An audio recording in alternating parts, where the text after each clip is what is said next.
Hey guys, how's it going? Just wanted to go over some changes I'm making into my new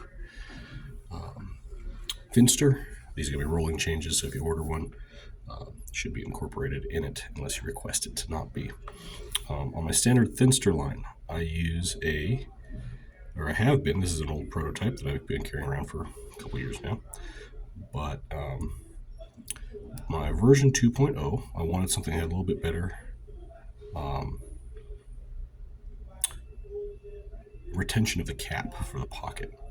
And the way I accomplished that in my version 2.0 was to add a second O-ring, slightly different than my usual O-ring, that had a little bit less of a seal to allow it to slide in and out of the cap more, and then so it's a two O-ring system in my version 2.0. The problem with that is that in order to not create a sucking action out of the cap to pull ink out, I had to give it a little vent hole down here at the in the cap. Usually I place it under the clip. So a little vent hole there. It's just covered up by that second O-ring when capped, but as soon as you start moving the cap, it creates a vent so you don't suck ink out as you're uncapping. It works, but the problem with it is these O-rings here, they get destroyed really fast, primarily because of small burrs on that hole that are just really hard to sort out. You can clean them up a bit, but even on caps that I've had and cleaned up, I typically burn through these O-rings at an unacceptably high rate, I feel like. So my new system, this is first one, sending this out to a customer today. So my new system, I retained that second O-ring groove, but instead of a second O-ring, I put a divot in the cap, and now I've put a channel into the from the tip of the body and back to that channel.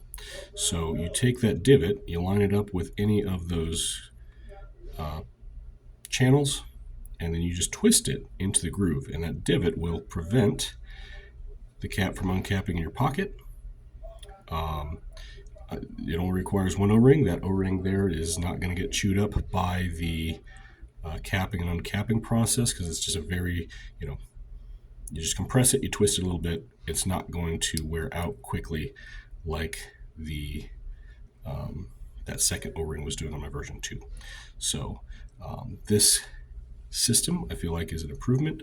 Provides a very strong retention of the cap, a good seal, and should last a long time. You can cover up, if you don't like the looks of the divot on your cap, you can just cover it up with your clip, like so. And that gives you something to align to. So if you set up your pen like this, where you have your nib aligned with the groove and you have your clip aligned with your divot, you can just push them on, twist, you're capped, and you don't have to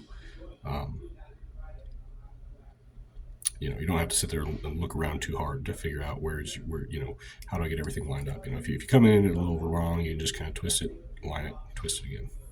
So if you jam really hard and pull really hard, you could possibly deform that divot a little bit, start to make it so it loosens up. I don't know what the long-term robustness of that's going to be if you force the cap on and off, but I think it seems pretty robust to me and should last a lot better than that second O-ring in this version 2 system. So anyways, thank you guys very much. Appreciate your time. Just a second. I'll show you what's going on in my eyedropper pens. Sorry. This is a hybrid eyedropper. This is a custom, kind of a prototype, but on these ones, on my eyedropper pens, I use a size 6 nib instead of the 5.5 nib in these. So the size 6 nib, this one happens to be a Noodler's flex that I've turned into an italic. So on this pen, because there's less material here, they do not have any of those secondary cap retention features. So I don't recommend these for pocket carry. You can pocket carry them. It's just that it's more likely to come uncapped in your pocket. So go over a couple features of this pen real quick. So this is it's a hybrid eyedropper. I'm trying out this system for some acrylics. This one is not currently on my store, although you can find my Ultim eyedroppers and acrylic eyedroppers on there now. This hybrid system I have not put up there yet, but the basic premise of the hybrid system is that it retains the magnetic capping mechanism from that I've had on almost all my pens, and it also has a piston system, but no, like my Thinster, the piston rod is external. It is a digital stylus, the tip of which comes unthreaded. And so when you want to fill this piston from the ink bottle, you unscrew the base cap, you attach your piston rod, and then you fill it up like any other piston filler. Let's see here. All right, so fill it up like any other piston filler, and then when you get to the end, before you pull it all the way out, you take your cap, line cap here, and you just screw it in until it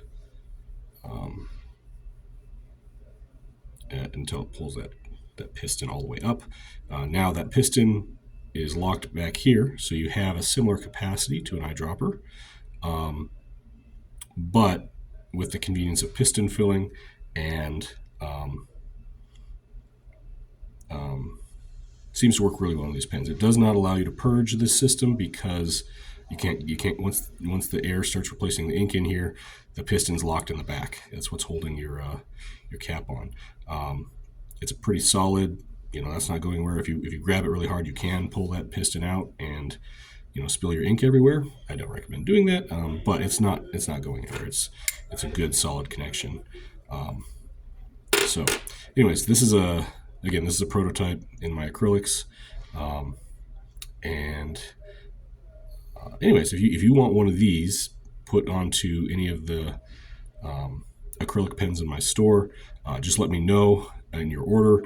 It's a pretty simple conversion. I might just on my acrylic pens, I might just go to this, straight up as standard for what I'm doing. So I'm not sure how much. If I do this consistently, I will probably switch to my version 2.0 system and the smaller nibs. But anyways, this is just a prototype, just kind of thinking ahead. So anyways, if you would like to get an acrylic, I can show you kind of some of the sample patterns I have. And yeah, just let me know what you want and I can make you one. If you want a little different or whatever, let me know. These are pretty easy to customize. So if you have a nib, a number 5, number 6 nib that you want, a vintage nib that you want installed into a pen, let me know. You can send it to me and I'll see if I can make it fit. My very first Thinster I ever made was for a somebody had a number 6 nib that he just wanted a pen for, So if I can make it fit, I will make it fit. So anyways, thank you guys for your time. I hope you enjoyed this little update, and happy writing.